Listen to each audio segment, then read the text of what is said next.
morning. Good morning. Good morning. Good morning. Good morning. Good morning. Good morning. And a good morning to you.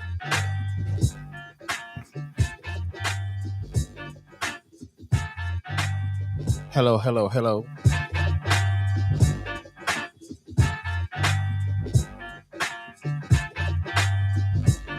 Need some more in the mic. Give me some more in the mic.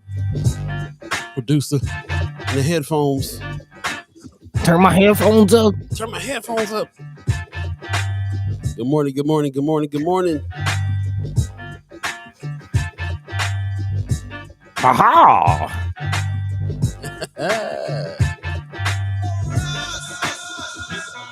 Hey, hey, hey. The show is dedicated to everyone getting up this early in the morning.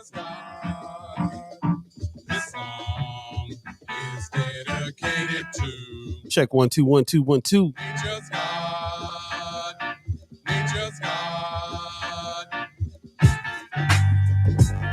Good morning, good morning, good morning, good morning. What's happening? Hey. Monday, May 30th, 2022. 2-2. First Sky Omaha Radio, First Sky Omaha in the morning. In the morning. Paul Beeee, Buddi3 Da Gawd, Star Trek Rich. All of you, what's happening? We got a good morning from Pops.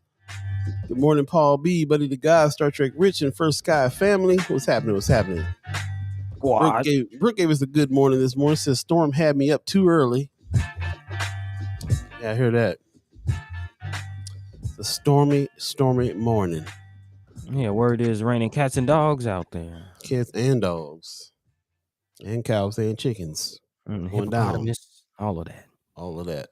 Welcome, welcome, welcome. First Sky Omaha Radio, First Sky Omaha in the morning. Again, this is Paul Beeee, Buddi3 Da Gawd, Star Trek Rich in the house. And all of you getting up very, very early this morning. I realize a lot of people are going to be sleeping in because, Memorial Day weekend and all that good stuff. Plus, it's raining. It was it was one of those, man, it's nice to just lay here while it's raining outside type of mornings.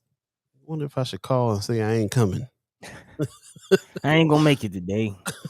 Well, boss, it's raining too good. It's raining too good outside. Yep, it's one of those kinds of mornings for sure. But nevertheless, we are here. We are here. We only take off certain days, so yeah. Memorial Day ain't one of them. Nah.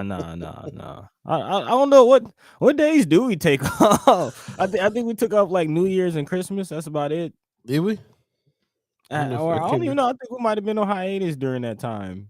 Yeah, the holiday season. I think we usually are on hiatus during that time. Yeah. We got a good morning sunshine from Alicia. What's going on with you? Hey. How you doing over there on Friends of First Sky Omaha? Appreciate you getting up early this morning with us. Is that Alicia Shelton, Alicia, or no? That's Alicia Strange is her name. Okay, friend of mine. Yeah. I'm happy to see her name on Friends of First Sky. That's what's up. We gotta get together soon. I also want to give a shout out to 630 Club. Those of you that got up this morning and tuned in to the radio channel. For those of you who don't know, it's a digital channel. FirstSkyOmaha.com. Hit the listen button, and you can hear all that good stuff. Brooke says, I was wondering if you're going to do the show today. Yeah. We talked about it Friday. We kind of made the decision Friday we would do it. So here we are. Hey, here we are. Hey. Got a good morning from Mark Manor. What's happening? Those of you that was wondering about that, we don't usually take off certain holidays and stuff like that. So kind of made me wonder what Memorial Day means to you. You, the chat chimer, you, the listener, you, the ghost listener. What does it mean to you? And do you usually take it off? Do you travel, the traditional American travel during Memorial Day weekend thing? Do you do that? So if you're, or did you stay home and you got to get up and go to work today like us? That part. Yeah. So let us know what's going on with you on that. It doesn't mean too much to me personally. So, I say it's still worth us getting up in the morning and getting down and having some discussion about some things going on. So here we are. Yeah, and plus, things are still happening. It hasn't stopped. So there's definitely still things to talk about, to dissect, read between the lines, and to give feedback on. So definitely looking forward to that. But yeah, man, if you did anything for the holiday, if you observed Let us know how your weekend was. Let us know what you got into. Did you make it to any of the haps? Let Yeah, us know what's going on in your world. But from the sounds of it, Paul, you didn't make it to the Barbie this weekend. You weren't on the Barbie. man, worked all weekend, bro. Sat in front of that computer for 3 days, really, Friday, Saturday, and Sunday. Mm. And I got to tell you, I'm not happy about it. Not happy. It's gonna be So some furniture moving. it's gonna be a Swedish riot up in there today. No, it's me having to rebalance, man. I got to. I read that article on the Griot talking about black folks and self care.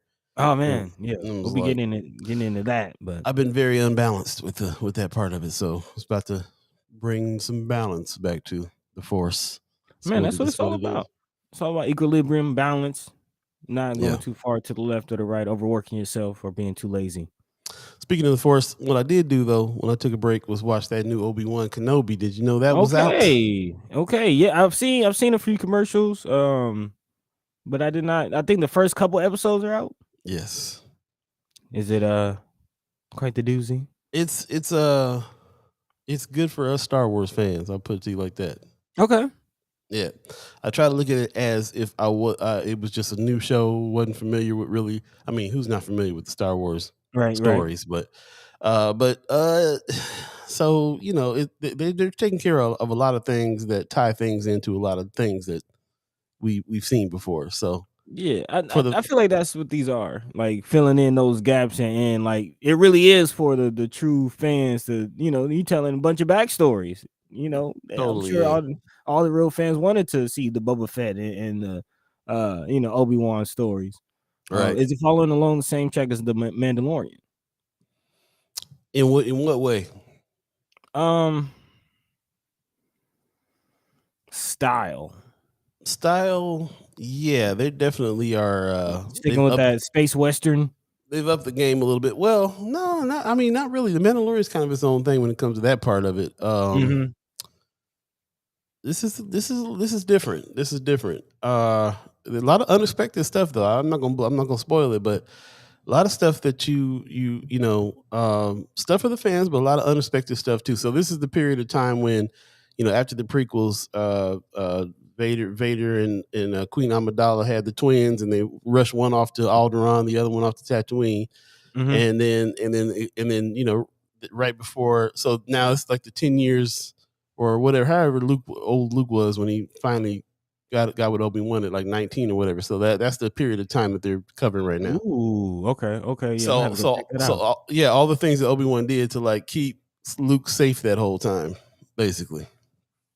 And Ewan Yeah. McGregor is a boss, as Star Trek Rich says. Yeah, Ewan McGregor got down on it, so he came back as Obi-Wan from the prequels, It's only and right. It's only yeah, right. yeah, pretty good. I mean, that Man. was so. There you go. That's 10 minutes on the highlight of my whole weekend right there. Okay. Well, as far as that, I didn't really check out any Star Wars, but I did catch up on Atlanta. Yeah. Oh Man, yes, yeah. Y'all just go ahead and do your favor. Check that out. Do yourself a favor. yeah. Treat yourself and check out Atlanta. I Best think show each on episode TV, only man, for about years. only about 30 minutes per episode. Yeah, it's Yeah. quite interesting. Quite I interesting. think Atlanta's the best show on TV, and it has been for a long time too. Like, Man, a couple of yeah, episodes kind of gave me like a Jordan Peele-esque kind of feel. yeah, big time. Yeah. But anyway, man, let us know what's going on with your weekend. Let us know what's going on in your world. Did you make it to the Barbie?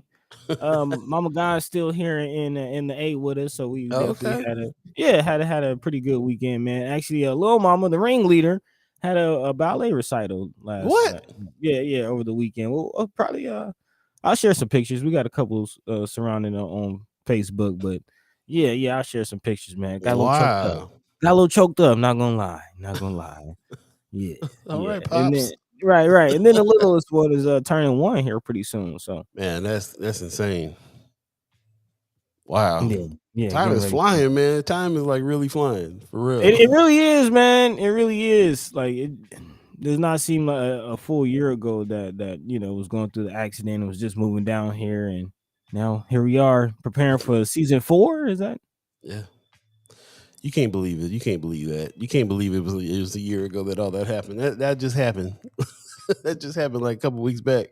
Man, time flies, man. Time flies. So, speaking Yes, of yes. time, we got just 10 minutes in. So let's go ahead and kind of let the people know what's going on for the Yeah. day.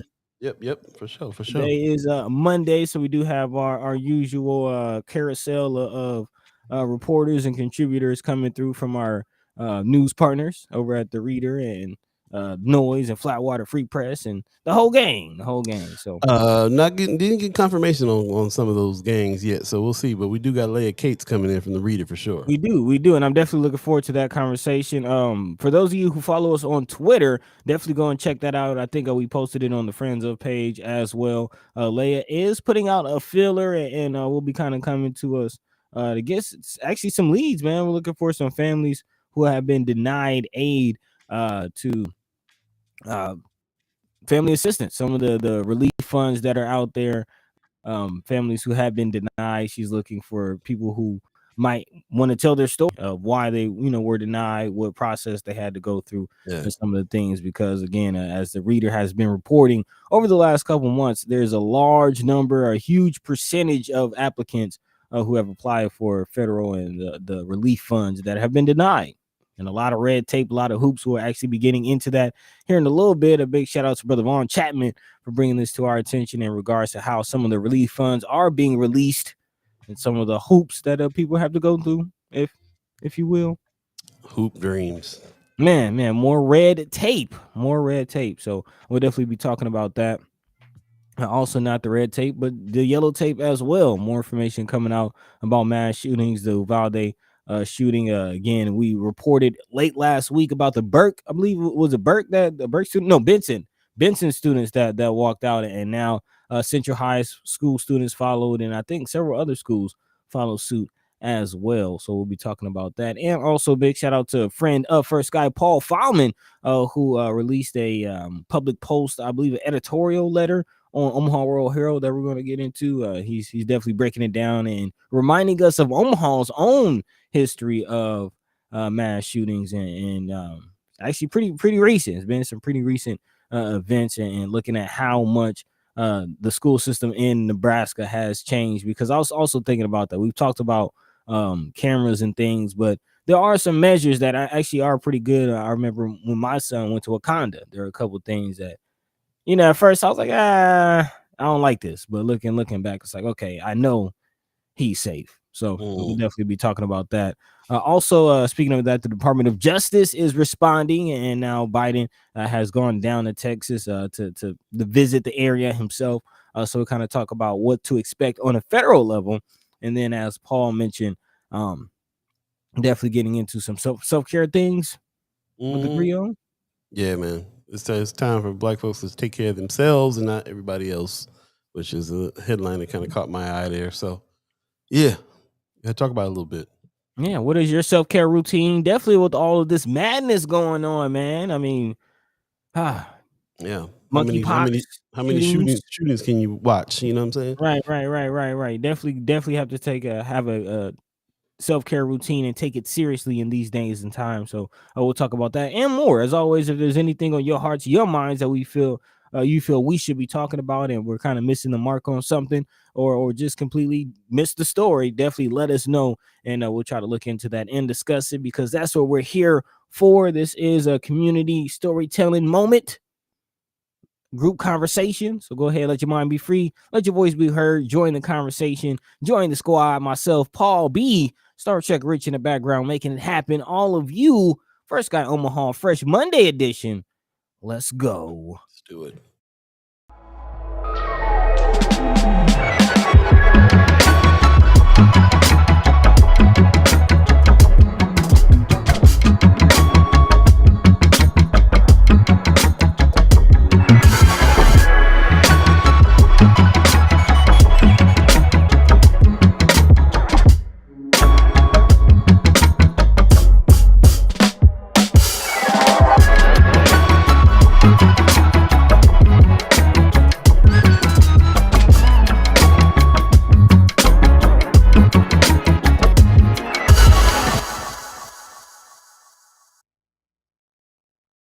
Good morning, good morning, good morning. Once again, thanks for joining us. First Sky Omaha Radio, First Sky Omaha in the morning. In the Paul B, morning. Buddi3 Da Gawd, Star Trek, Rich in the house. This is Monday, May 30th, 2022.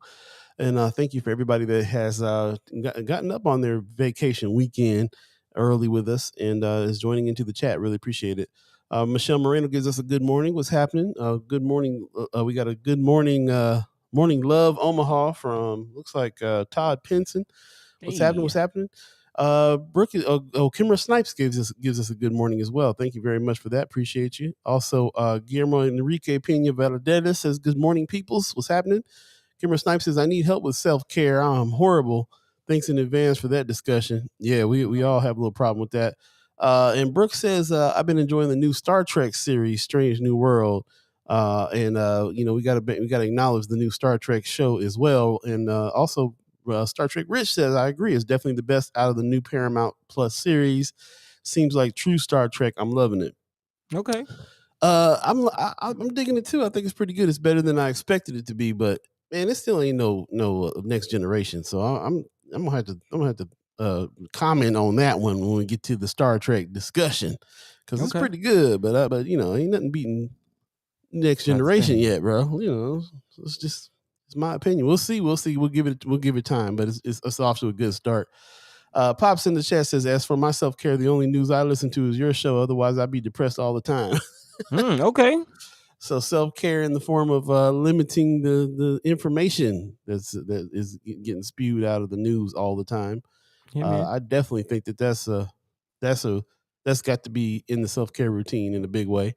You really do have to kind of make sure that your mind is also being taken care of. So Yeah, it yeah, really hit me hard when I kind of came to the revelation that diet is more than just what you're eating. You know what I'm saying? yeah, Is what you're taking in, what you're watching, what you're listening to, the that's real. energies you allow yourself to be around. So yeah, it's all about a good diet. Is a good thing to have in your self care routine. Love that. Yeah, Most man. So def. we'll be talking about that here later on. But in the meantime, in between time, we are about 18 minutes into the hour. You want to go ahead and get this ball rolling? Let's get it started. Yeah, man. And of course, we will continue our conversation on the response and the fallout following the tragedy that struck in Texas. But we'll kick off today with on a little more positive note, talking about some money going out. Shout out to the African American Unity Fund, which recently distributed $225,000 to 17 different organizations, 7 of which were all new applicants or first-time grantees, supporting initiatives for the African American community in the Omaha Metro. The committee had intentional conversations about funding new innovative programs and the need to support returning organizations, which of course continue to grow their work and positively impact the community. So big shout out to some of these organizations. And just to name a few, A Mother's Love, which is a doula service, a pregnancy birthing support, which is definitely dope to see them receive some money. We've talked about, especially quote unquote women of color and the struggles that they've had in hospitals and through the birthing process, and of course, and with the light of the Roe v. Wade stuff. Doulas serve a very, very important role in this, as far as being the intermediary between the doctors and the women, and being there for the birthing process. So that's definitely dope. Big shout out to our partners over at the Culture House. If you don't know about the Culture House, please do yourself a favor and go check them out. Cultural economics for North Omaha creatives is kind of the definition or explanation of what they do, but it is way more than that, man. Big shout out to Marcy Yates, the work that he's doing down at the Culture House. Also, our partners over at the House of Afros, Capes, and Curls, Yes. Great Plains Black History Museum, Imagine Omaha, Midlands African Chamber, Noise. Shout out to Noise, Noah as well. A lot of organizations doing a lot of good things in the community. Receive some funds, so that's a beautiful thing. So I'm getting spoiled though a little bit because we've been talking about this 450 million. So whenever I see something, a couple 100,000 for a whole bunch of different organizations, I'm feeling like it ain't enough. Oh yeah, it's definitely a lot more than that out there. And of course, we all know kind of how the nonprofit game can get played sometimes, where many organizations are left to split, relatively small pie while Yeah. other organizations get 2-3 times that just to themselves. So yeah, it's definitely that. But at the same time, man, it's good to see 10,000, 25,000 here and there. I mean, that can maybe get a staff member or something for these organizations. That can go a long way. It can go a short way. I'm gonna just be honest with you. It ain't going no long way no more. Now that I'm in the game and I see what it is, it's not sustainable amount of money. It can help with a little program here or there, but it's not going to keep a organization afloat, and it's not going to allow an organization to hire anybody, and it's not gonna do much. And it's Hmm. and they all and we was in that game over there at the Malcolm X Memorial Foundation, scrapping for 20 grand here, 15 grand there. Yep. Doesn't sustain. So in my experience, it doesn't sustain. It doesn't sustain. So I'd like to see some more going out. I'd like to see $1 million at the very least get split up amongst these awesome organizations that could very much use them and are doing good. It shouldn't be hard when there's 450 million floating around. So I'm not going to be satisfied with them few 100,000 anymore. Like, they got to do better. Yeah, and also I don't know exactly how far she is in this reporting. And hopefully we'll be able to get some updates and talk about it when Leah Cates comes on. But she's supposed to be doing some research and some investigating into a story regarding some millions that's kind of just hanging by the wayside throughout Mhm. Nebraska, and some millions that haven't been touched and just sitting there. Yeah. The state is So just like, sprinkle a little couple little change sprinkle on them. sprinkle a million here and there when they got the bag just sitting on the bag. It was not even, like I said, not even a million. Some change, it's pocket change, man. You know what I'm saying? Like, that's what it is. So in the grand scheme of things, in the grand scheme of $600 million lakes and everything else, this is a drop in the bucket. Yeah, when you put it like that, 600 million for a lake, 220 million for a new prison, I mean, and give 225,000. give Culture House $1 million and see what they do with that. And I'm sure Marcy know what to do with that million. Give Noise $1 million and see what they do with that. And we ain't still. I mean, we ain't even talking about how much is the grants, the total that just went out. Yeah, just is 225,000. That's not even our budget. You understand what I'm saying? True. for a year. For a year. That's and they're splitting that up amongst several different organizations. People get used to saying, well, thank you. I appreciate the 20. I don't want to go without it. But at the Mm-hmm. same time, somebody gotta also speak up and be like, that's not enough. Stop making these organizations fight over 10, 15, 20 grand, knowing that's not enough for nothing. It's not I get enough. It's not enough for sustainability for you to get to the point where you can get past what it is you're doing right now. It's not enough. It's enough to let you get to the end of the year. There's Vicky Young. Vicky Young said, "Good morning, people." Vicky Young, somebody gave when you was over there at the Urban League, somebody gave you 20 grand. Was that enough to do much? Happy to get it. Not saying don't be happy to get it, but Mm-hmm. like, you got to get real creative. You got to pay. It's just like getting a bad paycheck. You got to pay Peter to pay. Steal from Peter to pay Paul. Figure out whether or not you're gonna keep the lights on or whether or not you're gonna keep a employee working. You know what I'm saying? Like, they keep you in that headspace with that. Enough to survive but not thrive. Enough to survive and not even enough to survive. Enough for you to get creative about surviving. No other organization is any other organization. think about other organizations out there that are not like black run, black owned in the on the north side situations. What would they be doing? What would they do with 20 grand? They'd use that to throw a dinner and pay the bill at the Hilton, And that'd be it. so that they can raise some more money, $100 a plate, and raise some more money like that. Like, that's enough to throw an event. Sorry, in the NAACP, never enough. Sorry about that. Right, like, it's just not. So I don't mean to. I know you want to start off on a positive note, not trying No, to no, I'm burn with that you. down. I'm with you because we been through it, man. We definitely been through it, and it's it's important to say it because we'll get into it. I think Brother Von Chapman brought this to our attention Mm-hmm. as far as how the fund. First of all, where this money is coming from and how it's being distributed. Because Mm-hmm. we talked about this in the past, as far as like when these millions of dollars, even with this 450 million that we're looking at, how is that going to be distributed? And a lot of times, even early on in the pandemic, that was given to nonprofits and churches. Very true. And if you're not a member or aware of that nonprofit or church, then 9 times out of 10, you're not even gonna get it. There you go. What's interesting to me, I'm looking at this article, the article that this was in. They're talking about, we got partners in this. Star Trek Rich is on the front page of this article right here with Yeah, Webrise Studios. You know what I'm saying? yeah, Like we know these people personally, bro. Marcy Yates and them at the Culture House. We know we've been helping them try to do what they do with their situations. So we know this ain't enough. yeah. I can imagine, like, for Marcy, maybe expand or do what he's trying to do in that back area and a Oh, they couple gonna programs, but they gonna make something. They gonna make it enough, like black folks do. Make it that enough. part, that part. But like Vicky Young says, never enough. And when you're in a city where it's common knowledge what what organizations are getting what.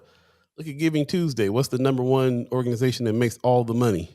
Oh man, every year it's Habitat for Humanity, No, or not Habitat for Humanity, but Humane Society. Humane Society. Every year get millions.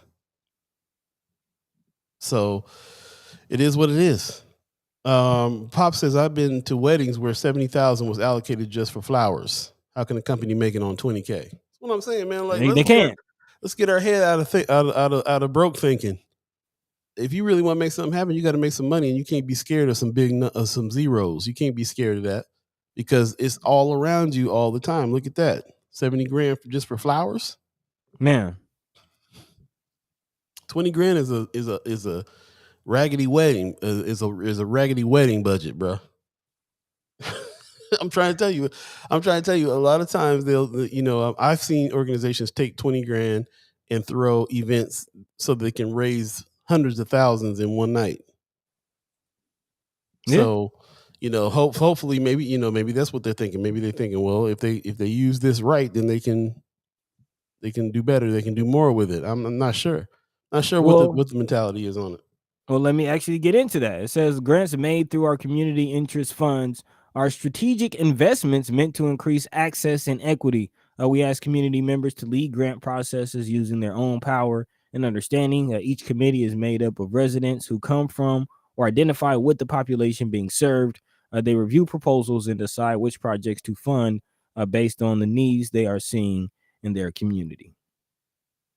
So there's kind of the mentality behind it, and again, I feel like it's coming from a good place, but just the allotted amount of money, we need more in the community, and that's why again, big shout out to Senators Terrell McKinney and Justin Wayne that's why this ask is so important, and that's why Right. we've been talking about it as we have, because they've said it once in a lifetime. It's funny. I was watching the meeting that they had over there at the Fabric Lab the other day online, and Justin Wayne said he said I don't know about y'all, but this ain't the first time this kind of money has come through North Omaha. He's like 2 or 3 other times they had some money that were close to this amount. It's not really about like the dollars. The dollars is all around you. It's what you're asking for. It's who's doling them out. It's what you do with it. The money's always there. The money's always around for some kind of way. So this is what I'm talking about. Either they got to step up and decide to dole out more to help the communities, or we got to ask for more. We got to ask for more in the first place, or think bigger or do something. But the only thing that's happening right now that's on the track I'm on right now is what the senators just did with this 450 million. We gotta there's ways that you can have a company and go ask for $1 million so that you can help develop or help build or help do something right now. Yeah, So yeah. Actually, I think we'll be looking out for updates on this whole RFP process that we're watching closely, but I do believe there's around proposals that they are accepting from contractors Hmm. to put in bids and studies. So yeah, we'll Yeah. have to get more information on that RFP. But a few chats are coming in if you want to hop into that, Paul. Yeah, I was looking at that. Brother Balladero says, not all true. Funded to friends and government officials at times demanded. Yeah, the money goes different places for sure. Pop says they are giving seed money and expecting the company to grow a tree. Yeah, and especially when they're years past the seed. You know, Man, Culture House been up in what 3 4 years now, 4 5 4 years now or something. I mean, even if you going back to even the original location, Yeah. it's been some years. Yeah, yeah, Same thing with noise, and we know when noise started. That was about 5 years ago. yeah.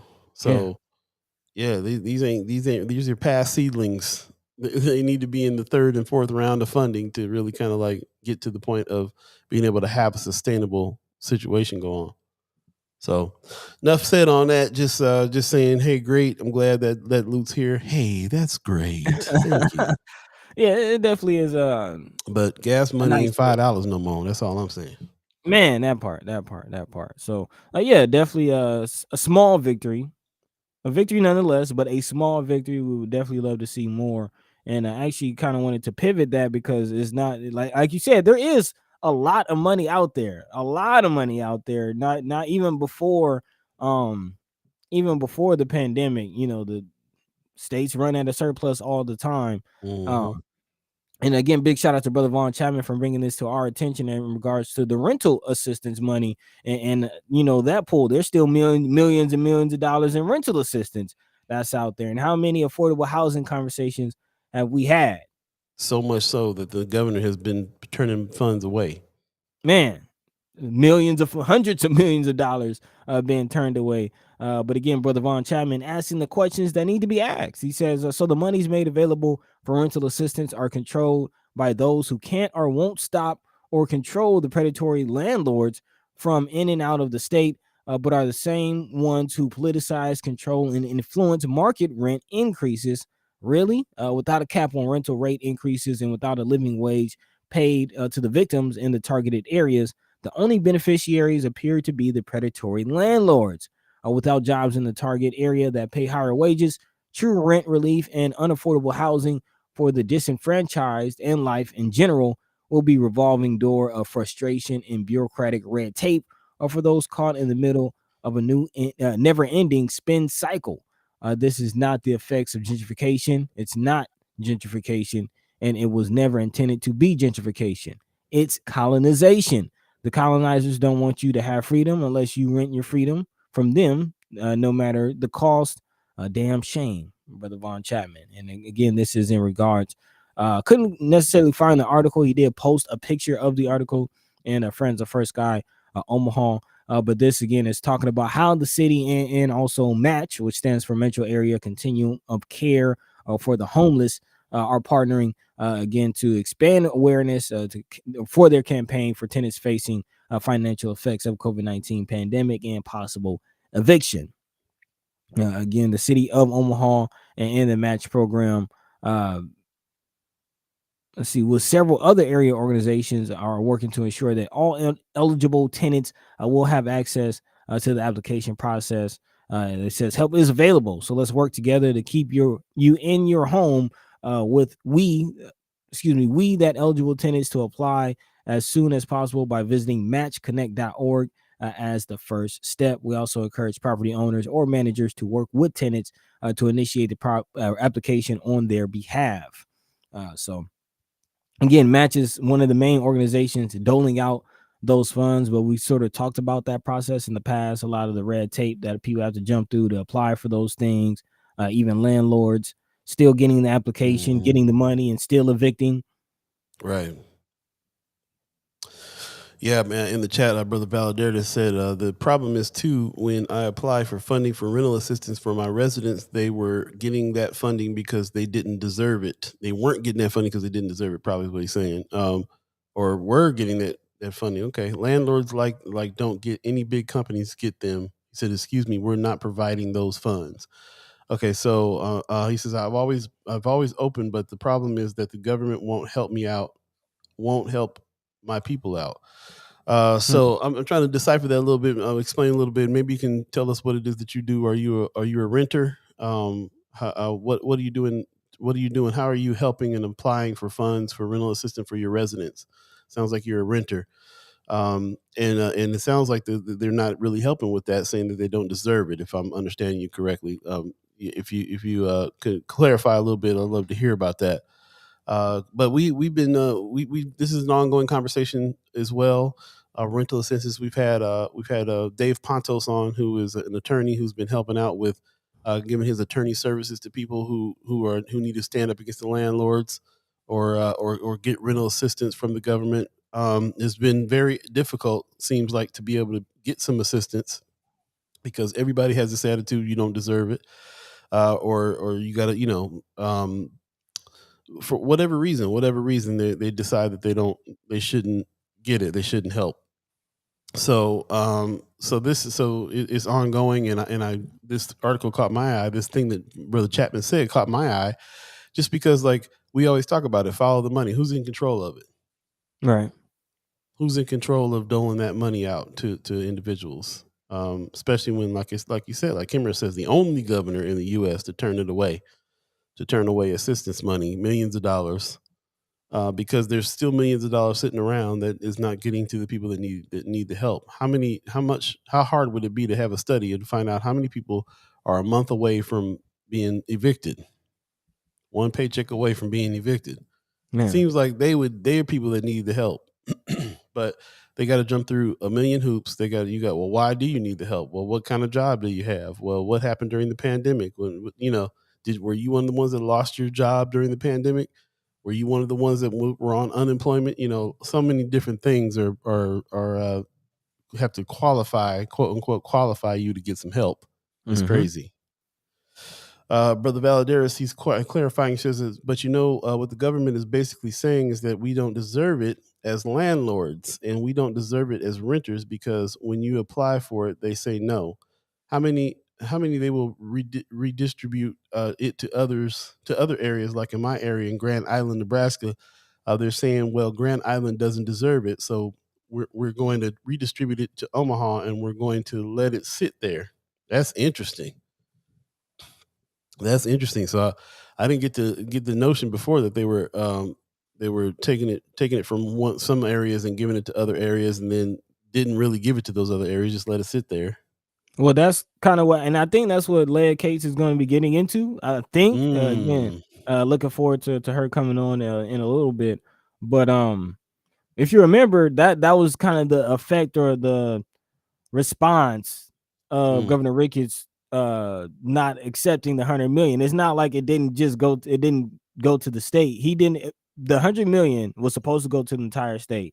Ricketts, right, as Brother Valdares said, felt like there was no need, like people didn't need it. He said their unemployment is at an all-time low, and we already have millions of dollars still left over from the last round, so why would we take more money? And what happened was, rather than that money then going to the entire state, when he did not accept it by federal law went to Omaha and Lincoln, and I think one other area, but it went to the major areas, and as a result, Ricketts just kind of what's the word I'm looking for? Shortchanged the rest of the state. Yeah. He shortchanged the rural areas, like Grand Island and other areas that still need the money, because there are a lot of rural families struggling as well. That's crazy, man. It reminds me of that the Kim Reynolds over there in Iowa making that statement. Our safety net has become a hammock. Yeah. I'm like, wow. Okay. That's how you feel about it. Everybody's resting on being able to get some kind of support from the state. Even though that money is sitting there for that. That's the part. That's what it's for. Again, millions and millions of dollars are out there, man, and people are still being evicted left and right. Ask Brother Dave Pontos. Again, the first phase was about $22 million that Omaha received. That was back in 2021. And then later that year, a total of more than $35 million in direct assistance was distributed to about 8,000 households. And this year, another 61 million has been doled out, or is going to be doled out. Those applications are available. The application deadline, or excuse me, the deadline for the allocation of funds will be September 30th of this year, and then the funding will be dispersed by December 31st of this year. So again, also, if you did receive the first round of funds, so if you were lucky enough to make it through those hoops, you will be getting contacted to see if you're eligible for the second round as well. So I'm just kind of curious, did anyone, or do you know anyone who received these funds, or made it through the hoops and the red tape, or on the other side, do you know somebody who was denied? Kind of sounds like Brother Valderas, you were one of the ones denied. Please just give us a yay or nay on that. Yeah, yeah. He says support from the state is the state saying no to its people with money that we federally that we paid. That's right. I had people die and or leave my small apartment complex suffered. That's crazy, man. Mm. Yeah, that's seriously unfortunate. And he's right. That money we've paid taxes, and that money is federal. And that money came to the state to help, and they're purposely holding this loot back. Like, nah, you guys don't need it. It didn't come out of your pocket, bro. It didn't come out of the state's pocket even. Mm-hmm. That's I mean, that's that you got to be everybody's father type of mentality. We're all children, and you need, what I'm saying, like, why would you even think that you had the authority to hold back federal dollars like that? I guess they gave them they're the ones that dole it out. So Kimmer Snipes in the chat says that this is why you need people with lived experience in leadership. These folks know nothing about real life. Man. Von Chapman in the chat says, good morning. Unless and until there is a cap placed on ever increasing rents, renters without livable wages will soon be priced out of the so-called rental market. Yep. We talked about that Ohio landlord, the Ohio property management company that's buying up aggressively billions and billions of dollars worth of properties over the last 3 or so years. And shout out to Matt Wynn. He broke it down, like their whole business model, like their banking, their whole way of making money is raising the rent and expecting people to not be able to pay it, or Right. continue to raise rent, and just have a rotating door of tenants coming through and constantly raking money up on deposits and things like that. It's not looking good, and those are the type of companies that are forcing local landlords and local property managers to keep up, which is pushing the market value up, up, up, up. This is the reason why, when you think about, when people consider who they want to put in these seats, when they vote and consider who they want to lead, what it is that they personally believe is important. Because I feel like a person like Pete Ricketts, a person like a lot of the people in our local government especially, have this kind of punishment mentality. And it influences how they use jails, and influences how they use aid. It influences everything. If you believe that people are lazy and that people don't deserve something, even if you got sitting there with data, even if you're sitting there looking at the problem, you're still going to be like, well, that's their problem, that's their fault. If you have a certain kind of attitude, and it's really kind of messed up.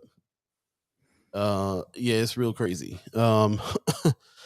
We'll have to move on from this subject right this minute, but we really appreciate everybody who's joined into the chat there, and Brother Valadares, don't worry about your microphone. I appreciate you. Appreciate you saying anything, coming on to the chat, and giving us some insights on what's going on from a landlord's perspective as well, and everything else. He says mine are 450 in Grand Island, and others are 800. You talking about rents? Let me know if you're talking about rent. Man. Yeah, that's hot mess, and hopefully we'll get some more clarification on it with our next guest. If you're just joining us, it's coming up on the 7:45 right now. If you believe in the concept of time, First Sky Omaha Radio, First Sky Omaha in the morning. In the morning. Finally caught that. Paul B, Buddi3 Da Gawd, Star Trek Rich in the house. Kimmer Snipe says the problem is a lot of those most affected aren't really getting out the vote. I'm always going to one back into the political capital, East Omaha, which is massive. I heard that. That's Yeah. what's going on East The Omaha. I like that. It's like a catch-22, man. It's very, very interesting because it's supposed to be land of the free and America is supposed to be this great country, but the it's just very, very funny. And funny is, I'm using that for lack of a better word, but just the catch-22, and like what Sister Snipes just said, the people that are mostly affected aren't the ones voting. Why? Because they're being affected so much that they don't feel like the system is working for them. They feel like, why should I vote? The system isn't working. Yeah. And it's a very, very I get why people would think like that, but at the same time, it's like, get out to vote to make the system work. But they're so stuck in this place that thought doesn't cross the mind. Yeah, well, and a lot of people who do vote are disenfranchised too, because they'll vote for people, and those people get into office and then don't do the things that they said they would, and they were supposed to. So having to vote for the lesser two evils. Yes, let's go on and bring on our special guest from the Reader. We have Princess Leah Cates in the house. Hey, good morning. Hello. How are you? Good morning. I'm doing well, thanks. How are you two? Very good, very good. I'm kind of sad though. This is good. This is like going to be one of your last broadcasts with us, isn't it? Yeah, it probably is, but there will probably be one after I finish the story, if you'll be so kind as to have me on again. So I don't think it's quite our last one yet. Yeah. You're always welcome. Always welcome. Even when you go to Rutgers, you can come on the show and let us know what's going on. So thank you. Yeah. Well, so when are you? I'll be sticking around here until, like, let's see, August 24th is the day that I'm slated to move into my apartment. So I'll probably leave like a couple weeks in advance of that. So I'll be at the Reader for most of the summer, definitely the next 2 months at least. So not ready me yet. Yeah, I'll be sticking around. Yeah.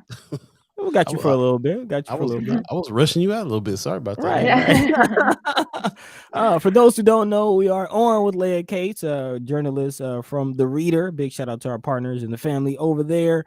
And as you may have gathered, we will be parting ways with her as she will be preparing to go on her PhD program, right?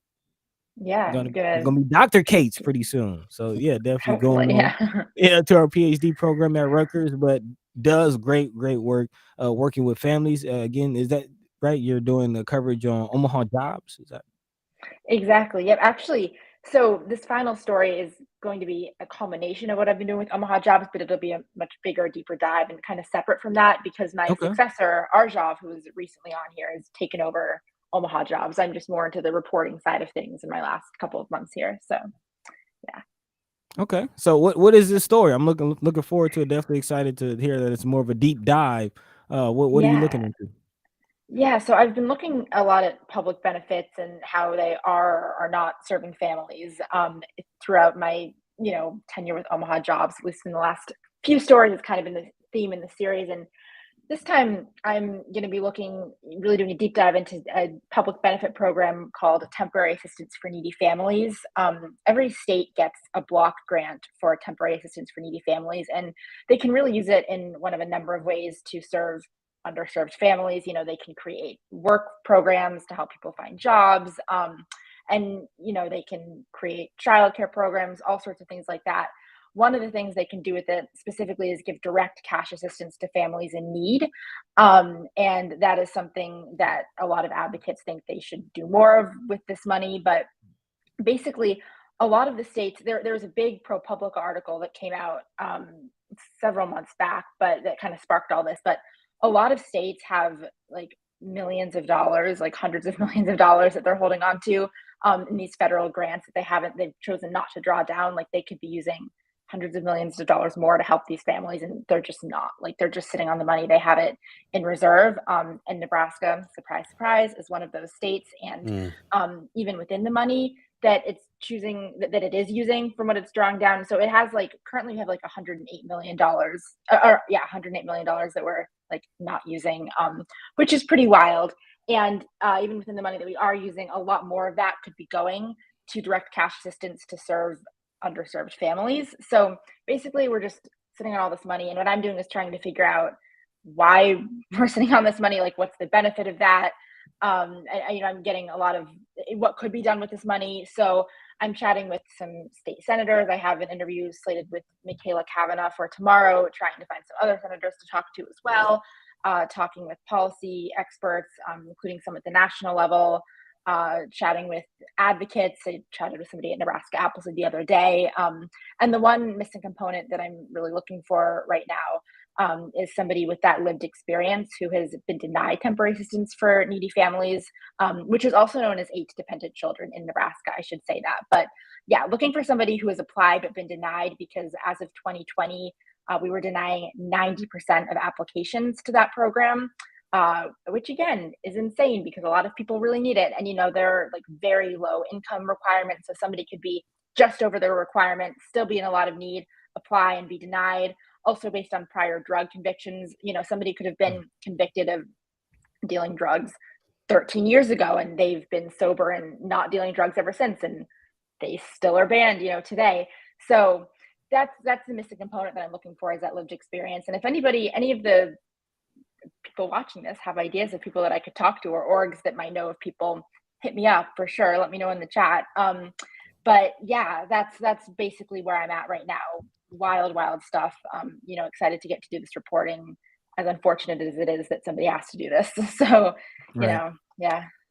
Let's we've talked about this before. You've made that call out to people through the show as well, for people who have applied for this stuff and got denied. And there's got to be some out there, because like Kimber Snipes is saying, 90% Mm-hmm. So let's everybody in the chat and everybody, all the ghost listeners, do us a favor and let's get diligent about trying to find some people to talk to about the process and how they got turned down. And everything else that might be something that we, that's the missing link here for this piece here, is just for us to learn what's up. Yeah. I also just I just want to say, I'm seeing in the chat here, they told my people not they're all brown meat packers. I was looking at statistics at the national level, and the states with the most money in reserve for these programs tend to have a higher proportion of people of color. So it's a lot of like southern states. It's actually, we're not necessarily one of them because we don't have necessarily a higher proportion of people of color, but it's just like really wild to see how that works on a national level. It's like directly in line with how much people are being denied, how much they're not being served, with how many people of color there are. So that's very interesting. I would kind of like to see more of a report on that again. So not to necessarily jump to a conclusion, but it looks like the states are intentionally not serving people of color, quote unquote. And it's a national issue. It's not just a Nebraska issue. Yeah. Right. As a matter of fact, Von Chapman in the chat said there appears to be a concerted effort to force and target the poor and further disenfranchise the already disenfranchised. To keep them on that level. And even if it's not a plot, directly against people of color, the data that it correlates is like it's almost like a secondary outcome, a secondary kind of candy on the or cherry on the top for certain individuals, for certain people that are out here trying to act like we're all being lazy and don't deserve help, or being punished for something that happened, like you say, 13 years ago or whatever. It's really interesting how it always comes back to that, the being treated like children, and this whole like punishment idea that permeates everything, jails, all the services, everything. It kind of goes back to what Sister Snipe said in regards to having leadership with lived experience. You got to remember, and I was thinking about this the other day, as far as leadership in America, a lot of families kind of run this country. You got a cousin that owns a business. I mean, look at the Ricketts family. You got to one cousin owns a business, the other cousin, runs the government. Is a senator or is a governor or is a mayor, and these families who are have millions and millions of dollars and really don't know what it's like to have to live off $20,000 a year, to live off $15,000 a year. They look at these people like, you don't need help. You can do it. Pull up your boots. And they gotta know. They have to know, because they do the numbers all the time for their businesses. They know just how little they're paying folks and what it means. And they, on purpose, they're keeping them there so that they don't ever move past that position, so they can keep on working for them and making the millions. I'm kind of curious. What are some of the main reasons that you're seeing this 90% of people being denied? I know you mentioned income threshold. Are there other things, or is that kind of the main thing? Yeah, income threshold is a big one. Also, prior drug conviction, and again, they can be 13 years ago. They can be completely sober, Mm, very different place in life. Which, by the way, I just want to say, even if they weren't, even if they were still struggling, I think that's actually an additional reason to get them that assistance. But Mm. anyway, yeah. so Right, yeah, right. those tend to be like the two main ones we see. I've also heard a bit about, just I think you have to have an interview for it at some point along in the process, and maybe missing the interview or missing some of the paperwork. But usually those kinds of things can be fixed. There are, services that can help people to apply and do so properly. So I would say the income cutoffs and the prior drug convictions are really the two main things that we see. Yeah, and I also, going back to the percentage of people of color who are not getting these resources, I actually submitted a public records request with the Department of Health and Human Services in Nebraska, asking for the percentage of people denied by race, and they said that they did not have that data. And everybody that Mm, I've talked to, that data seems very difficult to get, but I've heard that, we definitely know that that's the case on a national level, just looking at the proportion of people of color and the states where they're denied. And it seems like states either just aren't recording the data, or maybe they know the data and are just holding on to it and not too crazy about, releasing that for obvious reasons. So definitely, yeah, some things going on there. yeah, I wouldn't be. I feel like they would have the information. I would like to see the application. Is there a race portion on the application? And if there is, then they should have that data, or But should be able yeah, to get that data. You would think. Um, But I mean, you don't necessarily. Sometimes, like the way that things are set up, you don't necessarily have to even know because, like Brother Valadares says, black, brown, black people. Yep, the working class. So, and that also throws a lot of other people in there, poorer white folks or yeah. immigrants. All you gotta do is kind of look at the numbers and see like who's on the low end of the totem pole as far as getting paid is concerned. And that's what I'm saying. Sometimes they don't even seem like they're looking directly at color. They're looking at where you live and how much you make. It doesn't matter. That You part, know what I'm as they saying? say, the middle class is slowly but surely disappearing. There's a lot of missing middle organizations and efforts out there, and the rich get richer and the poor get poorer, and this seems to definitely exacerbate that. But in regards to the money that the city is sitting on, so it's one thing for the whole process and to get the application, and there's one pool that's already hard to get to, but then on top of that, there's another pool that isn't even being made available. And I Yeah. know you're kind of still, on the process in the process of getting the information. But have you found out why, or have you found out any more information about what that's about? yeah, it's definitely. So I have some documents here. I can pull them up and look at them right now. I mean, it looks like, let's see, the state is currently sitting on, yeah, about $108 million. They don't actually like the term reserve, because technically it's money that the federal government has that we could be choosing to draw down as a grant, and we're just choosing not to.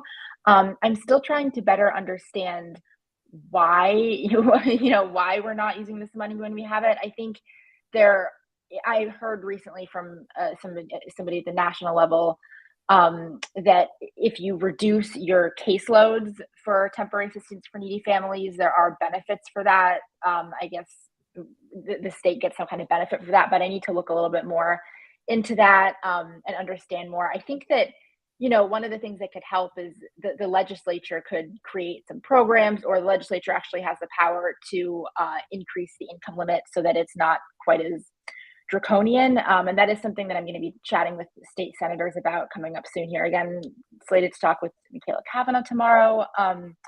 So hopefully we'll get a little bit more insight that way. I have the numbers, but I just don't have a lot of reasons for the numbers at this point, which, again, one of the things that I'm trying to figure out what the heck's going on here. Yeah. So Okay, okay, doing a yeah. little data journalism. Yeah, oh yeah, definitely. Yeah, not math is not my strong suit, but I've had some help from actually our job. My great replacement was super helpful, and Chris Bowling has been helpful as well over at the Reader. So definitely shout out to Nice. them. Appreciate them. Yeah. Nice, nice, and shout out to Matt Wynn for kind of teaching us that there's a lot of Yeah, yeah. story and a lot of information that can be pulled out of the numbers. So definitely looking forward to what you find. Speaking of the numbers, just I'm curious, do you know off the top what that income threshold is for TNF? Let's see. I'm looking right now at one of my old stories. I think I put it in there. I'd have to just to check, okay. just to let her know, let you guys know while she's looking for that. Just want to let you know it's 8:00 right now. If you're keeping track of time and believe in the concept, you're listening to First Sky Omaha Radio. First Sky Omaha in the morning. In the morning. Paul B, Buddi3 Da Gawd, Star Trek Rich. We're on the line with Leah Cates. We call her Princess Leia, and she's over from the Reader right now, and she's diving deep into what's going on here with the rental assistance, with affordable housing, some of the problems and the reasons why the city of Omaha is sitting on I shouldn't say the city. The powers that be, the state is sitting on millions of dollars that could be out there helping people with their rental assistance, but they're just sitting on it. They're not giving it away, and it's because they have all these stipulations and thresholds that people have to hoops they have to jump through in order to even get the help, and it's all because of these attitudes that we don't need the help. Like Kim Reynolds said over there in Iowa, you don't want your safety net to turn into a hammock. Yep. And these kinds of attitudes. Also, Von Chapman says the stipulations have separated people of color and black households in particular. Some of these stipulations being, prior drug convictions that can be 13 years ago. Even you smoked some weed 13 years ago and got busted for it, and now all of a sudden you can't get any rental assistance when you need help. Like you ain't a whole different person from 13 years ago. I mean, it's just real ridiculous. So if you're just joining us, thanks for everyone who has jumped into the chat here and has given us some good information. If you have questions for Ms. Cates, then please let us know. And in the chat, we'll go ahead and read those off about this particular subject. And yeah, we'll talk a little bit more about it if you don't mind. Yeah, that's just fine. And also I appreciate that. And just to clarify, it's actually, this isn't rental assistance specifically. This is just helping in general, like underserved families. And that can be through helping them find work, or again, like I was saying, direct cash assistance. And this is something also, I should say, in Nebraska, it's also called Aid to Dependent Children, because it's helping families with small children that are having trouble, supporting them and raising their kids. So it really does affect children, which is also pretty wild. And in my head, I'm connecting this to the debates around reproduction and what people are saying. Like, people are forced now to have children. They're really so excited about, oh, we have to, save the baby, save the unborn. But the minute they're born, they're not supporting them. And they very easily could. They're sitting on all this money. So it's just something that I've been thinking about. But I did, as you were talking, thanks for giving me a second, I did find the poverty guidelines, at least as of 2021. So the numbers do go off of, again, the federal poverty guidelines. But let's see, for one person, looks like it's $12,880. Two people, it's 17. Annual $17,420. Three people, $21,960. It goes up slightly. The max is 8 people for $44,660. So yeah, not that much at all. So if you're making over $17,000 as an individual, say you're just making $20,000 a year as an individual, then you will not qualify for this. And wow, why is the bar set so low? What? Yeah, if you're a single mom with a small child and you're making, I guess, like $17,500, that's like $80 over what the limit is, then you're out of luck. Yeah. And that's not even, that's barely over $1,000 a month.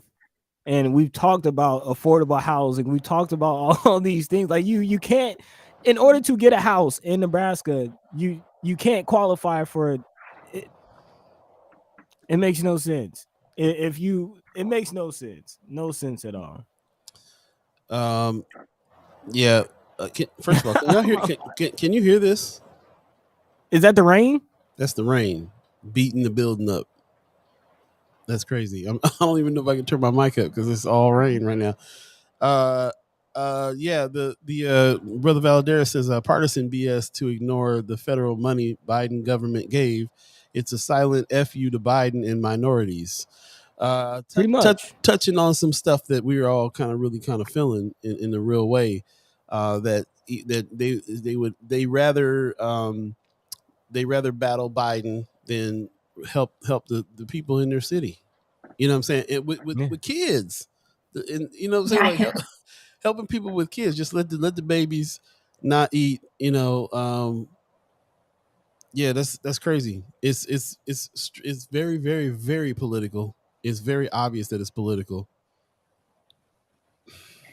What's shocking is Lieutenant Governor Mike Foley, who's a Republican, when he was the state auditor, this was in 2014, because this has been going on way back since the 90s, actually, when they kind of created this program as it exists today. He was very critical of the amount of money we had in reserve. Like, he's a Republican. I think he supported Herbster, if I'm not wrong, when he was running. And he wrote a pretty angry letter, I think it was to the DHHS, and he was like, what are you doing? We're sitting on this money.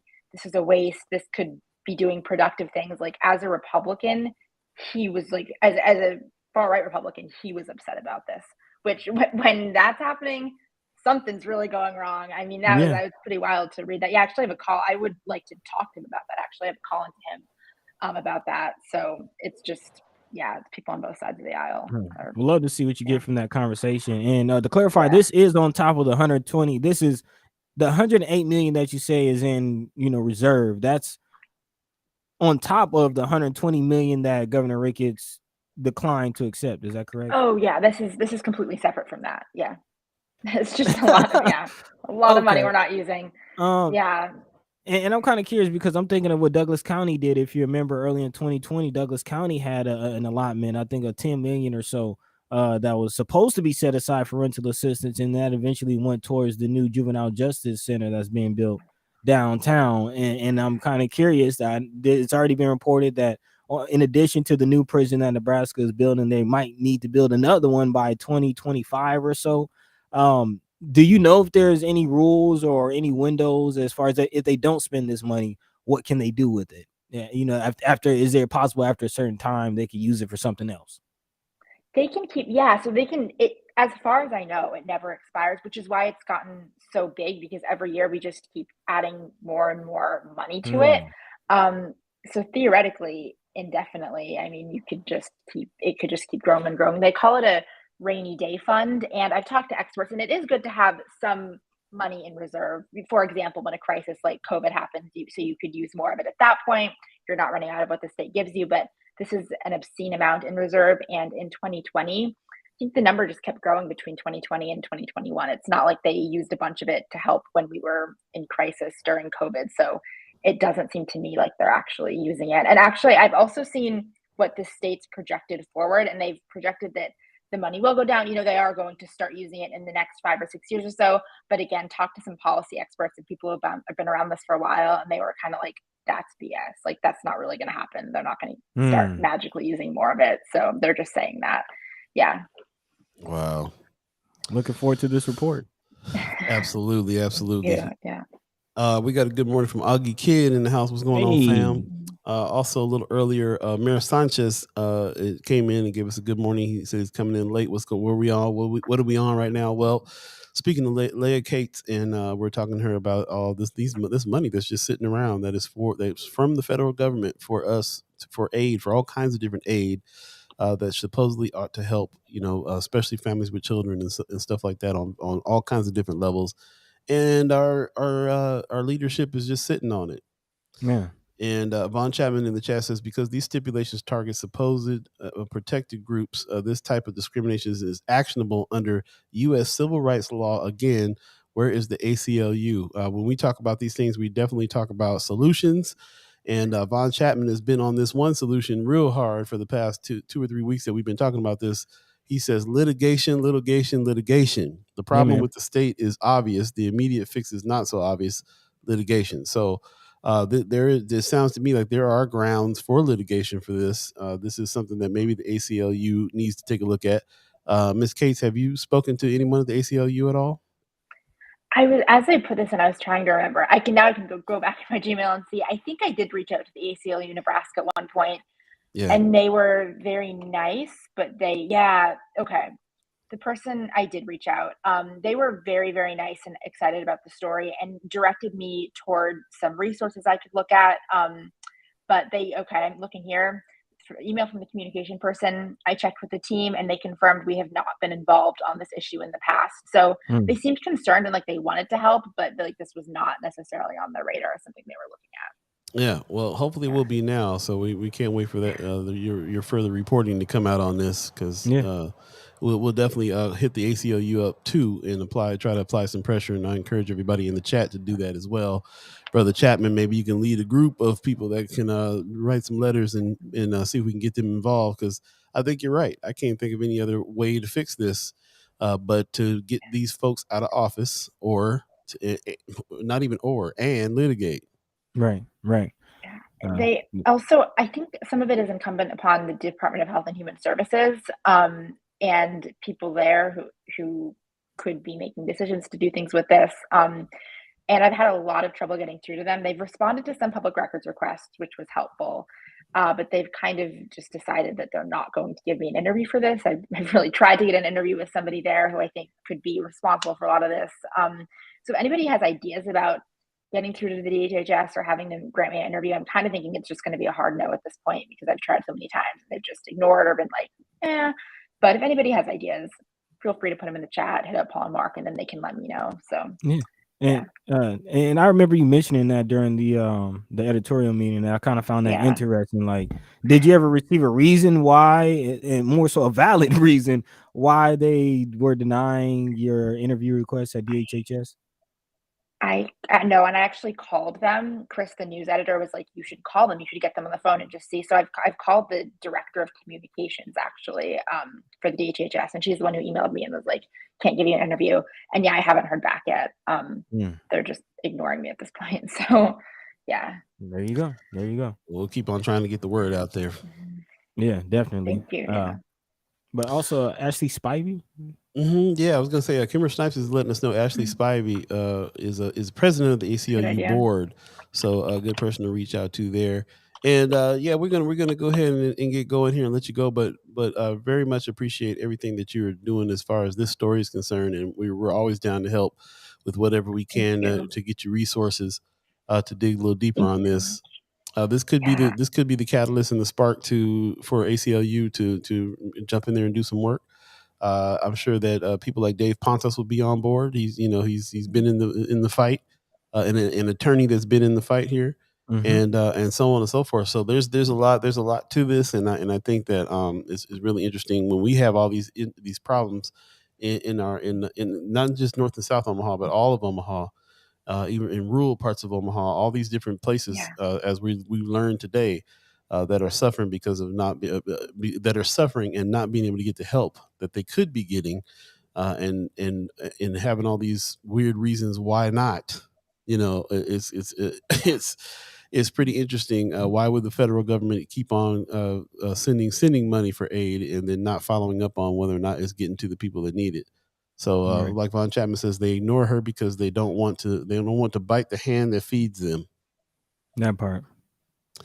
Rough. We'll follow up with you again. Hopefully, when you come back around here before you get out of town. Brooke said Brooke was following your story. She said so she chose Rutgers instead of San Diego. I did. Yeah. So the professor at Rutgers who studies what I went to study and is very excited to be a mentor and have me work in her lab over the summer, and I couldn't pass that up. So. Hey, well, congrats. Definitely looking forward to the work that you're doing. And seriously, if you would like to stay in contact during your time at Rutgers, some of the work that you're doing, you'll be studying women's suffrage, correct? I'll be looking at still things around gender, sexuality, and race, specifically in mass media, and how it both affects and reflects mainstream conceptions of race, sexuality, gender, class, and actually with a specific focus on children and adolescents and how it impacts what they're thinking about. I think that's really important because that's the next generation, and kids are impressionable, and it matters that they see representation of people of color and people of different sexualities. So yeah, that'll be my focus at least going in. So definitely. Well, I was just gonna say. Go ahead. Just in light of Roe v. Wade stuff that we're expecting to come down the pike within the next year or stuff, certainly expecting that conversation to heat up. We'll definitely love to have you back and see what you think about all of that. Yeah. And when you start getting hit up from by MSNBC as an expert on this and that, just remember in your contract you still can come on First Sky Omaha and talk, Yeah, and let them know. exclusively at that point. I appreciate that. Thank you. Thank you. Right on. Thanks a lot. We'll Great. let you go. Have a good one. Yeah. We'll see you soon. Thank you so much. Yeah, I appreciate you guys. Thank you for everything. Oh, likewise, Absolutely. as always. Mhm. Peace. All right, and she's out. Thank you, Leah Cates, for coming on in and letting us know what's going on. That's a heavy subject, man. I'm glad she's doing the work on that. That's really real. Let's take a quick break and come right back. It's 8:15. If you believe in the concept of time, First Sky Omaha Radio, First Sky Omaha in the morning. In the morning. Paul B, Buddi3 Da Gawd, Star Trek, Rich. Be right back. Stay tuned.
Welcome back. A little Pops theme for you.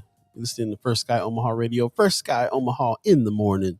In the morning. Paul B, Buddi3 Da Gawd, Star Trek, Rich, all of you. Thanks for joining us. Really appreciate everybody that got up this morning, man, on this holiday weekend. I still want to know what Memorial Day means to you. You know, I don't want to downplay it just because it doesn't mean much to me. It still could mean something to other folks for sure. I just don't really know what it means. So, let me know if the holiday means something to you, and we'll definitely discuss it a little bit if you like to. And other than that, we'll keep discussing the things that we got laid out, and also the things that you think we should be talking about as well. What's on your hearts and minds? Always want to know. This particular subject we're talking about, Von Chapman says Nebraska might be the only state where the ACLU may be conservative. I never really considered that. I kind of feel like the ACLU has been fighting a good fight in a lot of different areas, and been actually very surprised over them the last year or two. The kind of lawsuits that they have been bringing up around here, but maybe I'm wrong. Maybe they could be doing more. I'm not sure. He says, "Is ACLU willfully blinded by white conservatism?" Good question. Excuse me. Also, in the chat, oh, that must be Augie Kid saying he's surprised he's awake.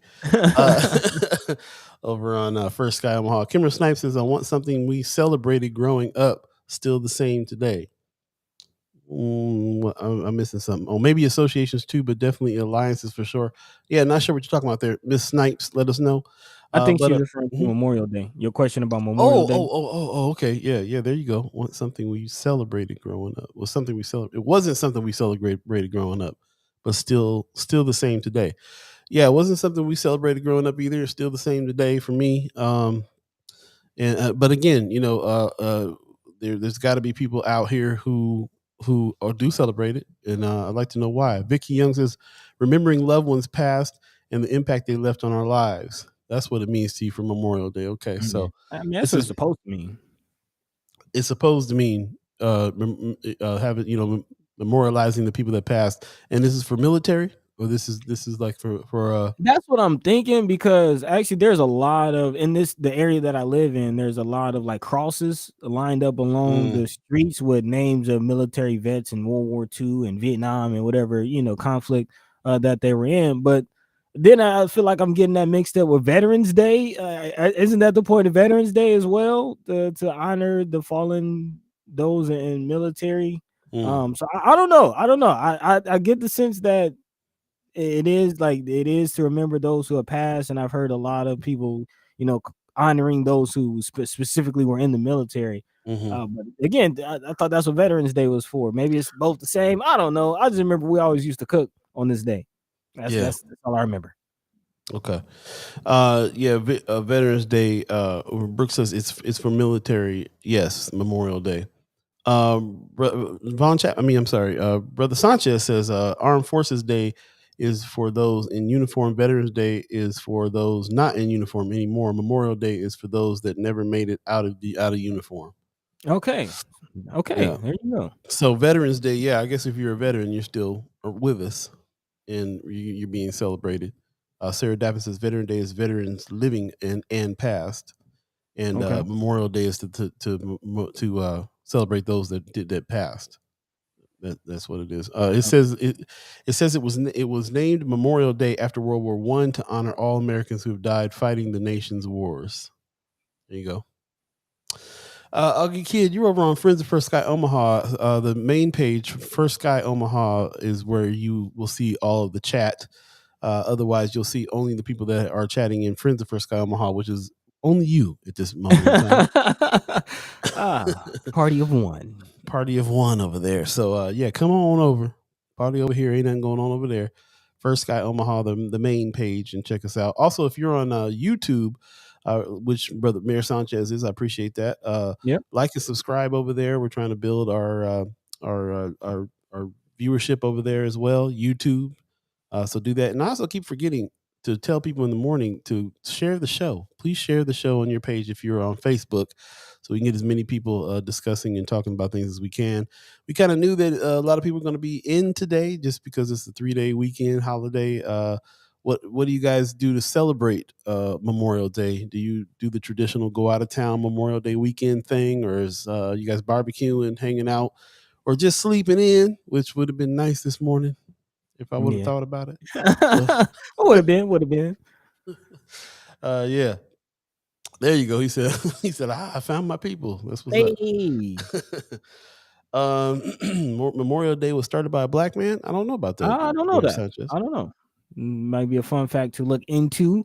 But yeah, man. Regardless, if you celebrate, or if you don't, let us know, what you got into over the weekend. What does Memorial Day mean to you specifically? Now that we know the official meaning of Memorial Day, what does it mean to you? Because I do know a lot of people who remember loved ones who, never made it in the uniform to begin with. They just, loved ones that they lost that they would like to remember, especially in light of the tragedies that have occurred over the last month or so. That might be a good way to celebrate and look at Memorial Day if you do celebrate. And you got just over 30 minutes left in the show. With that, you want to go ahead and pivot into the next topic? Yeah, let's do that. Yeah, because there's still more fallout, still more news, still more responses coming out in regards to the tragedy that struck Uvalde, Texas last week. And towards the end of the week, we reported again a walkout that happened during Benson school day. And now it's being reported that more OPS schools staged walkouts late last week. I believe Central was one of them as well. Central High School sophomore Jade Strider is the student who organized the walkout that did take place Friday to protest gun violence following the school shooting this week, again in Uvalde, Texas, in which 19 students were murdered. South High School students also organized their own protest on Friday, as well as, again, the walkout that occurred at Benson on Thursday. In an email sent to parents at Central High, Principal Diane Kirksey said students who walked out of class were marked truant, a trend that also took place in Benson. And the students who were gathered on Dye Street said that they were told by building administration that they couldn't participate in the walkout. And some said they were told they wouldn't be let back in the building. District officials denied this and said all students were allowed to return and complete their last day of school. In the email, Principal Kirksey said, we all share in the grief our students feel. We respect and support the right of our students to advocate for causes that are important to them. Strider, again, who's a student who organized the walkout, said the walkout was for the government officials and lawmakers who have been negligent in creating gun control laws and protecting America's youth. Every time a major shooting happens, the adults have all said never again, and then they let more happen, Strider said. on the last day of school. More than 30 students walked out of a Central High class. Some even had finals that they walked out of. And at about 10 a.m., the protest took place along Dodge Street. Of course, they held up signs saying, "Protect our lives, protect our schools, no more gun violence." One even read, "Say their names," again referring to all 21 victims that were murdered in this incident. And I'm kind of curious as far as, okay, this is how the school year is ending. Where will parents and students' minds be when school begins? In this article, there's one parent that says, "I'm so scared that I might have to homeschool my kids because I don't know what to do. I see all the lives that were lost and it breaks my heart. As a mother, I can't imagine what they're going through, and it's really scary to see what happened." Now, also in this, a fourth grade teacher who spoke under a condition of anonymity said that he had a hard time going back to class after the massacre, saying he couldn't help but to look at his students smiling, laughing, and talking, and imagining a monster walking in and killing them. So again, this is the mental state that parents, teachers, students are leaving the school year with. I'm worried about how the school year is going to begin. Yeah, I saw an ad for bulletproof backpacks the other day. You serious? Dead serious. And was thinking, this is what it's come to, bro. And they sold out. The whole article was about how they sold out, and they're trying to make some new ones. Yeah, I'm going through the same stuff. Brooke Allen says, "I tried to sign my son back up for homeschool, virtual school. I'm not feeling comfortable putting him in public school now." Whew. That part. I gotta say, because when I'm sitting here, like I was just getting ready to say it, I was like, I'm not feeling good about little man going back to school at all. I wish that he would stay being homeschooled. So I'm glad to hear his mom say that's what she's trying to do. Don't feel comfortable with that mess at all, bro. It's definitely crossed my mind. Yep. Augie Kid said, "Dog, I've never been so glad to not be in school. I'd probably bring back the vintage 50 Cent style, rocking a bulletproof vest daily." Yeah, I would have been. Yeah, for sure. Bon Chapman says, "Did anyone read the article that North Omaha is still the worst neighborhood of all neighborhoods in Omaha? This is the hopelessness some students are faced with when compared to school shootings happening around this country." Yeah. Brother Rich says, "Bulletproof backpacks are useless in the classroom." Now, you might be able to throw it down and hide behind it while you're doing your active shooter exercise of tuck, duck, and roll, or whatever they're having you do these days. To even just think like that's what classes have come to. Like, how can you even learn worrying about that? How can you be productive? How can you be a productive worker worrying about that? It's funny because like your mind has to go in this direction where you decide to pull back guns instead of ramp up protections. When you think about it, because you can go down a rabbit hole with that. Why don't we go ahead and make bulletproof desks that they can hide behind? Why don't we arm teachers? Why don't we do all this stuff, man? It's insane. Like to even as soon as you decide that you're going to go down this route of let's react to this stuff in a way that is like up over the top of that. All right, so if they're shooting, then we need to have bulletproof stuff, or we need to have bigger guns, or whatever. Like instead of going back and saying, how about we pull back on how many guns are out there, or how many people can get their hands on the guns. Mm-hmm. It's just like they're saying, well, we're just always going to have them. I was listening to that cat in Texas. I think it was the governor in Texas this morning on the air saying, the question was asked, you guys have said this is never going to happen again. So what do you think now? A kid who is 18 years old who can't buy cigarettes or beer went and bought an AR-15 and went and shot up a school. So what do you think about that? Well, I think that it's I hate that any Texans are getting shot by any guns, but for the last 100 years, you've been able to buy a gun at 18. That was his answer. Mm-hmm. And it was just ridiculous.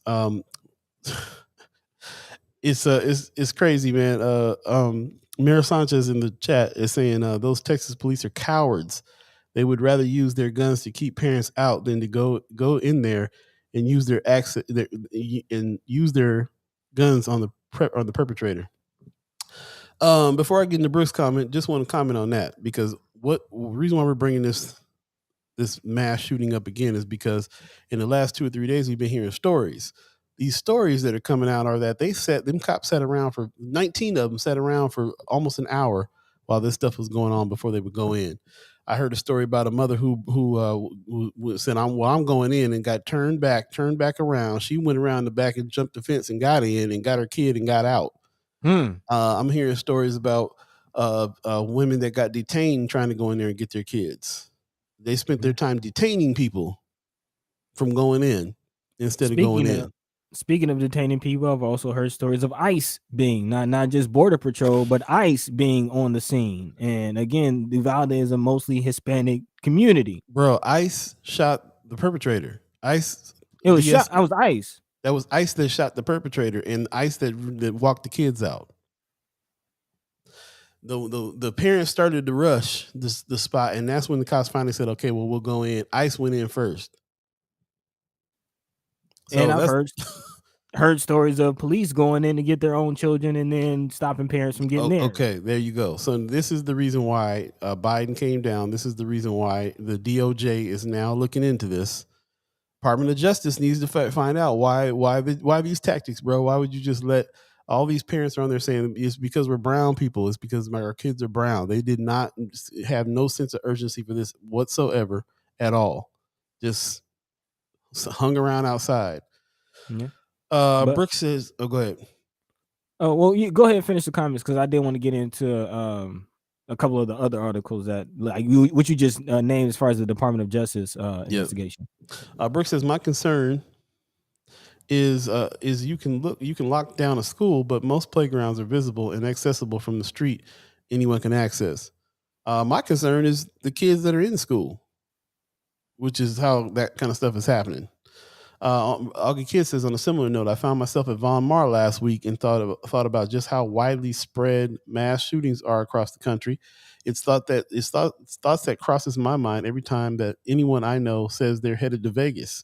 It crosses my mind whenever I drive by black churches. This is wild for sure.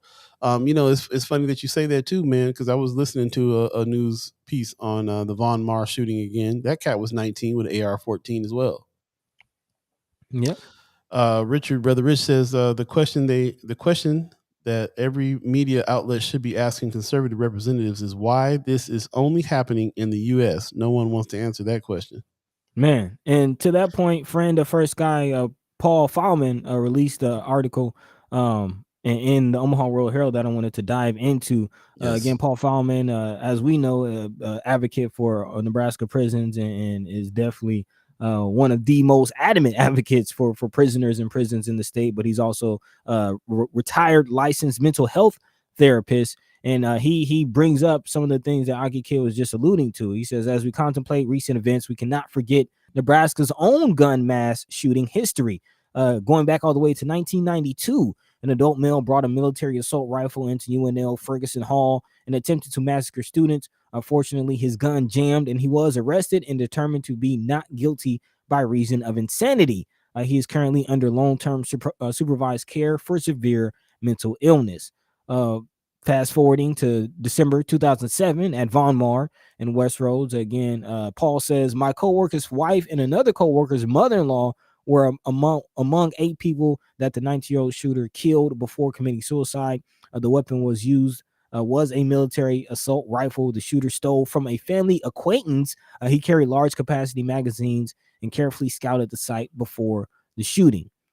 Also in 2011, Omaha had its own school shooting when a 17-year-old Miller South student entered his school and shot 2 staff, one fatally before leaving and fatally shooting himself. But to answer Rich's question, why are these types of things happening specifically in the United States? And Brother Paul Fielman says the dangerous combination of serious mental illness and the easy access to weapons, especially military-grade weapons, has clearly created an imminent threat to schools and public sites in Nebraska and the rest of our country. Military-grade weapons and protective armor, as well as unsecured household guns, will continue to be a deadly threat to innocent citizens, including our children, unless public pressure leads to the creation of a legislative system of significant safeguards. And again, I want to add emphasis on significant safeguards because, as you mentioned, the no more and the putting out our thoughts and prayers is not enough. And people, I think, are finally reaching that point where it's okay, it's not enough. We need more. People are saying ain't nothing going to change. This is the last time. Sandy Hook could have been the last time. This stuff is going to keep on going because no, like the whole NRA rally happened week after this last shooting. They're still going to push. They're on the air all the time, still talking about how it's okay, how it's okay. You know that the watch the Democrats. They're going to be trying to take your guns away now that this happened. Mhm. You know, all that kind of talk and all that ridiculousness. It's not going to change because nothing's going to stop them from their plans of everybody being armed and so on and so forth. Von Chapman says those who own and have access to guns should be tested yearly for competency before they are allowed to own or continue to own guns, including law enforcement. A quick solution is just to do what everybody does with driver's licenses. I mean, Yeah. that's just test, apply, renew, all that stuff. But then it boils down to, they'll have the argument that if you deny somebody the ability to have a gun, then you're denying them their constitutional right. And that's their argument is that you really should have more guns. Good guys with guns will stop the bad guys with guns. So we need more guns. It's just a ridiculous cycle of thought. I'm really glad that Paul Fielman wrote that op-ed in Omaha World Herald, because it needs to be put out there to think about that. That's what everybody is saying the same thing when it comes to this. There's kids out there with mental health. There's adults out there with mental health issues. That's one thing that needs to be taken care of, and maybe some of this money that's always sitting around somewhere can help that. But if you have that, and on top of that, an ease of access of being able to have high-powered rifles, some states voting to not even have permits for it, then how is that combination not ever going to turn into that mess? I mean, they wrote a movie about it back in the day called Taxi Driver. This been going on forever, ever. The whole movie was about this cat who's going down this downward spiral on his mental, figuring out why somebody needs to die, and going to get some guns and getting gunned up and going and gunning somebody down. I mean, like, this is not new. Pop says, so far as arming the teachers are generally not the kind of people who use guns. They don't have that kind of mentality and sensibilities. I think we would lose a lot more teachers if they were forced to take gun training and carry a weapon. Yeah. Teachers aren't getting paid. Teachers, man, that part. You say it. Not getting paid nearly enough to put their life on the line like that. Not getting paid nearly enough to be doing all of that. Not nearly enough. And Pop said it right on the head as far as just the mental space. Like, how can you focus on teaching and molding the minds of young people and also be alert enough to have a gun on you and be prepared to use it when you need? Like, it's two opposite mental spaces to be in. And just in general, I mean, we have teachers do molest children. Like, teachers aren't always the most trustworthy as well. Yeah, and man, it's we can go on and on. We already know. Yeah, we already been down this rabbit hole. We already know what this is. We already know what this is and why it is and why it's not going to change. And the question that we should have stopped when we started saying, well, what are we going to do about it? What's your thought on what you're going into the next school year thinking? Pull them out for homeschool. That's a solution. But how do you work if you got to do that? Right. Buy him a bulletproof backpack, I guess. Man. Well, in the words of Beto O'Rourke, who Paul Fielman ends his article with, says, if we fail to act now, the next massacre is on us. And as you mentioned, President Biden is in Texas. The Department of Justice is investigating how that specific situation was handled. Specifically, the goal of the review is to provide an independent account of law enforcement actions and responses that day, and to identify lessons learned and best practices to help first responders prepare for and respond to active shooter events. So they're already in the mental space that this is going to happen again, and we need to just prepare for it. And in regards to being in the mental space of not allowing this to happen again and getting ahead of it, it does not look good as far as prospects for any kind of federal legislation to get ahead of gun control. Again, it's not looking good as the president travels to Texas. There is a continued push in DC from Democrats in Congress for federal gun control legislation. And despite, of course, uncertain path forward, the party controls the White House and Congress, but falls short of the 60 votes it would need in the Senate to overcome a filibuster by Republicans, which is almost guaranteed if there is some kind of legislation proposed by Democrats. Senator Chris Murphy of Connecticut says that it's inconceivable to me that we have not passed significant federal legislation trying to address the tragedy of gun violence in this nation, especially because since Sandy Hook, we've seen even worse slaughter. So, yeah, I definitely believe that, unfortunately, this is not going to end anytime soon. No. And the chat pop says a Constitution was written 500 years ago when people needed guns. Things have changed, and the Constitution needs to change as well. I don't even know if they needed that 500 years ago. All they did was shoot up a bunch of Native Americans and stuff. Hello. They had the guns back in them days because they had to shoot and eat. Shoot animals and eat, and they still have that argument today. We just talked about it Wednesday, as a matter of fact. Iowa allowing AR-14s to do some deer hunting. Go ahead and kill some deer because they're eating up too much corn and getting on the road too much, overpopulating. And it's ridiculous. Star Trek Rich says it's a vicious cycle because if they are adamant about saying it's a mental health issue, it has to financially accessible to everyone. It has to be, which conservatives are not prepared to make that a viable option to all. Nothing will change. No, I mean, it's almost like this is a product of the system running how they want it to run. That's interesting. That's an interesting thought. You mean it's actually working how they want it to work? Yeah. And now they have more issues to politicize, more, things to run their campaign on, more reasons to tap the NRA for money. Vicious cycle indeed, Brother Rich. Vicious cycle indeed. Augie Kid has an interesting comment. It says, I'd say that it's also a massively cultural issue. I found out recently that it's not even that guns are unavailable to citizens of the UK, both legally and illegally. Rather, they live within a culture where the average person holds an acute reverence for the weapons they are wielding and owning. Meanwhile, over here, they're basically toys and props to be played with and disregarded by even our law enforcement. Things that make you go, very interesting.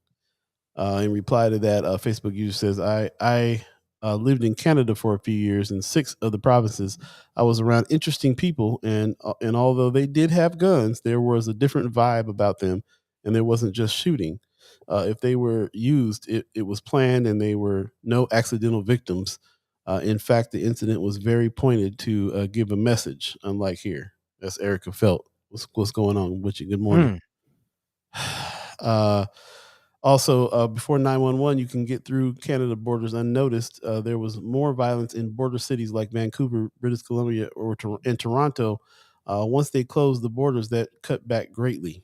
And Stacey Jean says, there's no profit in gun control, just as there is no profit in cures. There you go.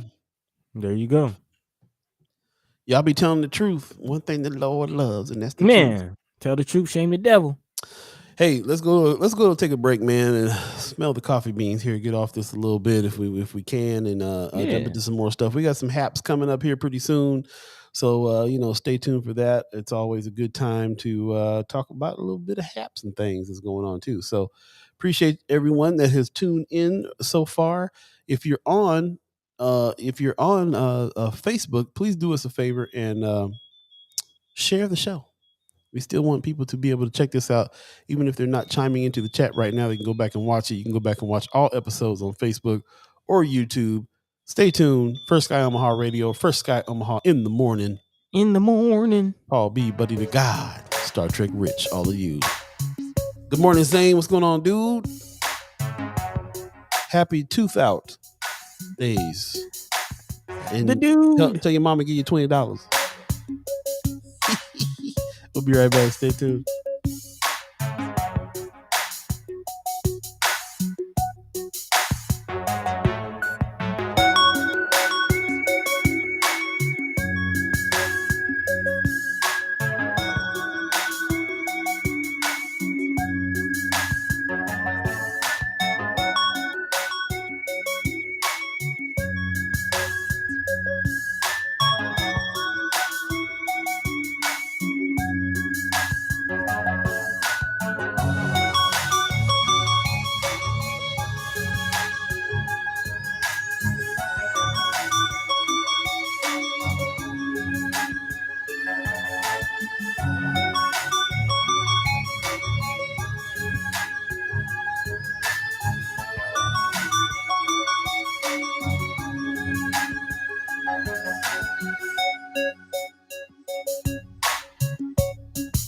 Welcome back. It's going down. Welcome back. Hey, First Sky Omaha.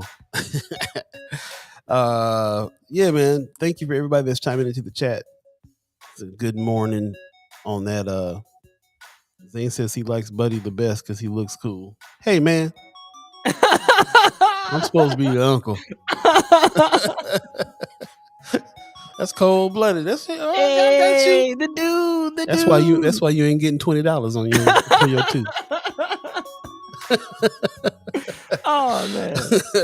Hey, welcome back. This is First Sky Omaha Radio. First Sky Omaha in the morning. Paul B, Buddi3 Da Gawd, Star Trek Rich, and all of you, the chat chimers. Thanks for joining us and thanks for sticking around this long on this holiday weekend. And let us know what you're doing on this holiday weekend. If you did anything. Earlier, Augie Kid says all holidays mean food for me. So I heard that. Yeah. I'm broadcasting live out of Weberized Studios right now over here in what they call North Downtown. We just call it the North Side still. But yeah, Weberized Studios, man. That's Star Trek Rich and the gang. And they provide us with the Starfleet Daily Meditations, which Buddy likes to call Trekkie Words of Wisdom. Yeah, man. Today is by Gene Roddenberry. It says the strength of a civilization is not measured by its ability to fight wars, but rather by its ability to prevent them. Come on, Gene Roddenberry. The strength of a civilization is not measured by its ability to fight wars. Boy, America would beg to differ with Mr. Roddenberry on that one. I was going to say, man, well, if we're using that measuring stick, America's pretty weak. Oh, come on, America. Pretty weak. By its ability to prevent them. Yeah, I don't know. You know, I will say that there's probably a lot of war prevention going on, too, from the U.S. I'm sure there's all kinds of stuff going on around the world that they stop, and that we stop, and that we also...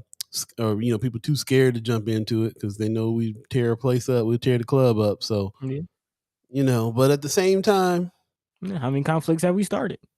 There you go. And what he's saying here is that the strength of a civilization is not measured by its ability to fight wars, because we all know we have the ability to fight every war, even the big one. But rather its ability to prevent them. Gene Roddenberry, creator of Star Trek. That's what's up.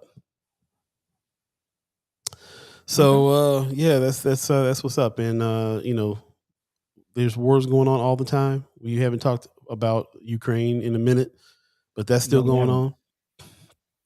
Yeah, we actually had one of our friends, reporters from Flatwater Free Press, go over to Poland and kind of see what was going on close to the situation there, and see what kind of help from Nebraska, the kind of help that Nebraska was giving some of the people over there in the Ukraine, because it's ongoing. So that's what it is. Brother Rich says there's money in even just the threat of war. Yeah, man. A lot of money in that. Man. Trekkie Words of Wisdom, always on point. But just about 10 minutes left, and I did want to dive into this last article, because with all this war going on, both abroad and locally, both inward and outward, a lot of people fighting wars with themselves. A lot of wars being fought in the community, and of course, as Paul mentioned, a lot of wars being fought around the world. But How do you keep your mind straight in all of this war and chaos and death? Actually, this month has been Mental Health Awareness Month for America. And as we wrap up, the Griot just released an article talking to our Black and brown brothers and sisters, man. It says, particularly for Black and brown Americans who, in just the span of 1 week, endured the unthinkable at a local grocery store in Buffalo, New York, and an elementary school in Uvalde, Texas. Let's just say it. So-called Black and brown people in America are under assault. This is the state of our nation right now. 18-year-old boys menacing innocent men, women, and children with weapons of war. A nation where we scream at one another daily on social media, where we are divided on the teaching of critical race theory versus the great replacement theory, which inspires white supremacists to violence, where school children in Ohio put up signs for whites only, and teachers are being suspended for telling Black students to pick cotton. Yes, all of these things are still happening today. It appears that the world has gone mad, and so-called Black people are caught in the center of it all and paying a heavy mental and emotional price. So this column is actually there's a few steps on self-care, talking about how we in perilous times can have important steps that we can take to put self-care first now more than ever. Author of this article, says, I learned the critical importance of taking care of myself while facing COVID-19, not once but twice, and having to care for a sick parent at home on disability pretty much by myself. I almost went under as a caregiver with so much else on my plate. I had to learn to ask for help and then accept it when it was offered. And I know, Sister Snipes, you had mentioned that you need self-care, and sometimes you put too much on your plate. So, I want to dedicate this one to you. The first step is ask yourself 3 questions, often, if not daily. The first question is, what do I want? Second question is, what do I need? And the third question is, how am I feeling? So definitely doing a self check-in as often as possible goes a long way. By asking yourself, how do you feel and what you need, you are giving yourself permission to honor and take care of yourself. Once you ask yourself, what do you need, then you usually find an answer, or work towards an answer. And once you get that answer, then it's a lot easier to provide yourself what it is that you need. And you must be the one that you need, because the only salvation for self is self. The second one is put a priority on facing what you need to fix in your life. Deal with your traumas. The author says that they read a real life-changing book in 2021 by Oprah Winfrey and Dr. Bruce Perry titled What Happened to You? The authors focus on the life-shaping and life-changing impact of trauma and resilience on our lives, all of our lives. Instead of asking what's wrong with me, we should ask what happened to me, because the experiences that we face, a lot of times we internalize and sort of allow ourselves to take on a victim mentality and hold on to the things that we go through as something that is wrong with us, or something that is personal to us, when is these types of things happen to everybody at some point in life deals with tragedies, trauma, infidelity, whatever people go through. It happens to them. So again, what happened to me is a good way to kind of refocus on that and to resolve conflicts, traumas, family wounds, relational issues, those types of things. So healing is at the center of that. And then finally, know what to hold on to and what to release. And that's kind of the biggest part of that healing. Once you figure out what you need, once you figure out what happened to you, you can figure out what to learn from those things that happened to you and what to let go. So again, it's all about healing, y'all. Yeah, I was happy to see that being talked about. It's definitely, I think work related issues. You're dealing with people who bring that kind of trauma to the workplace all the time. A lot of time, bosses. A lot of time, people. The leaders that set the tone in companies sometimes are not doing what they need to be doing for themselves. They just don't have that kind of mentality. And kind of set the tone for everybody. Just kind of that's where you get it. You're at work mostly, so you get it a lot of it from there. The re-triggering of the traumas that you have, and the way, and I one time I got wind of, well, every once in a while I have these revelations. I was just walking around and had this revelation that everybody I'm looking at around me is acting is trying to circumvent a trauma. Like that's all. Every action, whatever, however you think weird they're acting, or whatever you think is happening, or you thinking, why are they smoking that cigarette, or why are they out here drinking? Why are they drunk right now? Well, everybody is doing something. Whether I'm just talking about some extreme things there, but it could be other things too. It could be they out shopping, they're out spending a bunch of money, they're out laughing real hard at the restaurant. Like whatever it is. It's almost like every time anybody is interacting with you, they're doing something to push the trauma back. Most of our actions have to do with us pushing trauma back. So if we don't really do anything about trying to actively deal with your trauma, take the actual time away to do that, and then try to come at each other as whole people, then we're always going to have conflict. We're always going to have problems. Yeah, I mean, just imagine had society had actually been equipped with the tools to do this, to heal self, and we go through a pandemic. You kind of have that 40 days, 40 nights, to go into self and to kind of reflect and to meditate, and you will think that again, if we were equipped with those tools, people would come out of the pandemic healed, feeling better, especially without having to kind of worry about I mean, just being at home, being able to isolate yourself can be a good thing, but because people aren't equipped with the tools, it made things a lot worse. And now we're in this situation. So again, try to equip each other with the tools, try to help, try to even in the process of checking in with yourself, check in with your loved ones. Because again, that isolation rather than people, kind of healing themselves, cause people to create more trauma. Yep. Speaking of isolation, earlier in the show, Brooke said that she goes to a sleep like a deprivation chamber, and a float tank, and that's part of her self-care situation, just to stop the noise, and to be able to kind of just have some quiet and meditation. I think that's also the reason why when you go get a massage, same thing, they make the scene real meditative.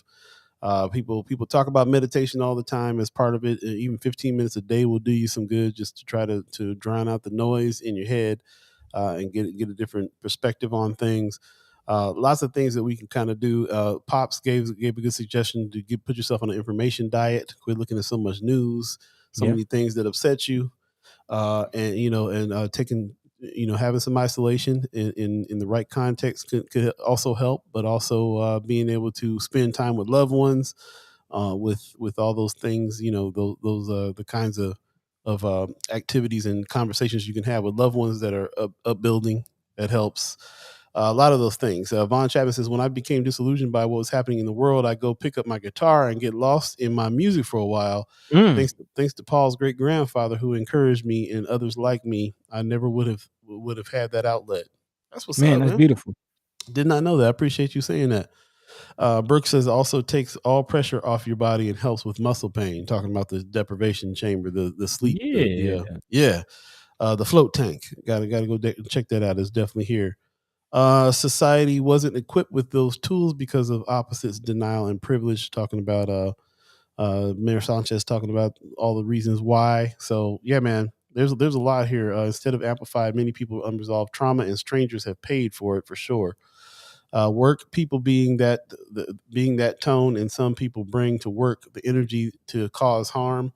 Very true. It's not just the ones that are coming to cause harm, but it's the ones that are overworking themselves there, man, that are saying you need to do the same, and trickle that down to you. It's kind of messed up. And I was So, thinking that when you were talking about the work environment, that's what came to my mind as far as just the culture, man. Like the Just the culture of culture. it, put your head down, don't complain, and just go to work. And regardless of what you're feeling, just work work. until you can't no more. And this article, wraps this whole thing up in a very, very powerful way. It says we need to give ourselves permission to feel how we feel and to work through it. A lot of times we kind of rob ourselves of that ability to feel what we feel, and do not give ourselves permission to just acknowledge how we're feeling and to deal with it, because of the culture of, just put that aside and work and go. There you go. 8:59. We're not going to have time for the haps today. We'll pick up the haps on Wednesday. We did get a couple of people in the chat that told us what they did this weekend. Kimmer Snipes says Ebony Wills was the weekend. It was lit. Stacey Jean says I've been working on a writing project this weekend. She needs all kids' help with that. So something creative. Nice. That's what's up. So yeah, appreciate you letting us know what's going on. Sarah Dappin says y'all come see me for a Reiki session for healing and self-care. I didn't know you did Reiki, girl. Man, that's what's up. I know about some Reiki masters. Yeah, man, that's what's up. So yeah, take care of yourselves. We'll talk more about self-care. I'd like to hear Wednesday if you come back. Let us know, everybody in the chat, who what you do for self-care. Physical, mental, and spiritual self-care is all included. We want to hear all about it. So let us know. We'll be talking about it Wednesday, and we'll also have a little bit more of an extensive hap since we're not doing the haps today. But thank you everybody for joining us. It is 9:00. You guys, golf. I didn't know you did golf, Mayor Sanchez. We had to talk. Man, it's quiet out there on them greens, man. I'm trying to tell you, it's peaceful. Peaceful. You got some words for the people? Man, as always, we appreciate, love, and thank everyone who participated, who had their voices heard on today's show. Big shout out, as always, to Sister Leah Cates, Princess Leia, as we like to call her around here, of the Reader, for doing the great work that she's doing. Definitely looking forward to that report coming out. Hopefully more information on why Nebraska is just sitting on that money. So, yeah, looking forward to that.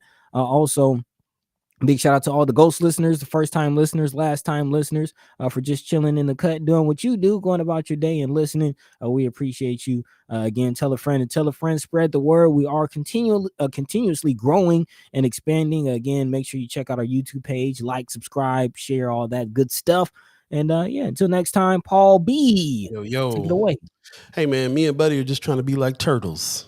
Hey. Like how Dick Gregory said, hard on the outside, soft on the inside, willing to stick our necks out. So be like a turtle, and let's do what we can do to change some things around here. I appreciate everybody that's joining in on this chat and having this conversation with us. This is a group conversation, group storytelling that's happening, and we really appreciate you very, very much. Pop says, this show is always over in the blink of an eye. Awesome, as always. Thank you, guys. Love to you and the First Sky fam. Appreciate you, Pops.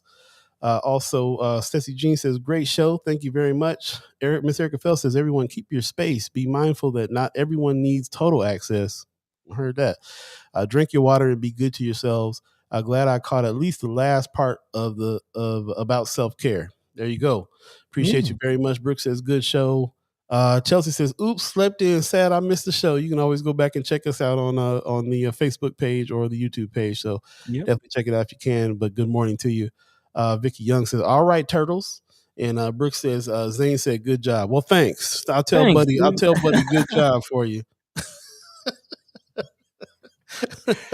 Thanks, dude. Thanks. Yeah, just playing with you. We'll get on out of here. Thanks to the Omaha Tribe elders for allowing us to be on this land and speak while we're here. Thanks to our elders for allowing us to speak before them. And again, thanks to you, all the chat chimers, all the group storytellers. We can't do this without you. This is a group discussion and a conversation, and people are paying attention to what it is that we have to say. So keep on saying it. Keep on saying things for sure. Also want to thank everybody who is a reoccurring member of the station as well, the channel. Thanks for that. If you have not become one, please go to firstskyOmaha.com, hit the donate button, and become a reoccurring member of the channel so we can keep this conversation alive and going on. We'll see you Wednesday. Women's Wednesday is going down. Be politicking with P. And Michelle Trosclair is going to do her soapbox moment. We'll talk more about self-care for sure. And then we'll also have an extensive hap. So stay tuned for the Wednesday show. We'll see you soon. Only a few more shows left in the season. Don't want to miss them. Man. So that's right. Be like turtle. We'll see you soon. Peace. By the way, Van Glorious. This is protected by the red